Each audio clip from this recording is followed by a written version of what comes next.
Tak k dnešnému zápasu ja môžem povedať, že my sme chceli vstúpiť do tejto jarnej časti úspešne.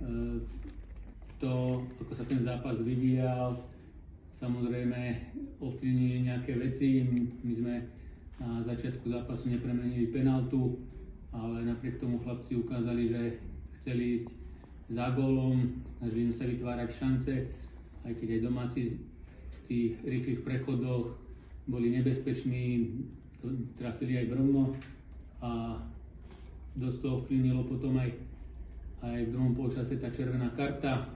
My sme museli zmeniť trošku spôsob, pomohla nám štandardná situácia, kedy sme dali gól, išli sme do vedenia a chlapci uverili tomu, že dneska tu môžu získať 3 body a podarilo sa nám streliť druhý gól a ten zápas sme si už potom ustrážili.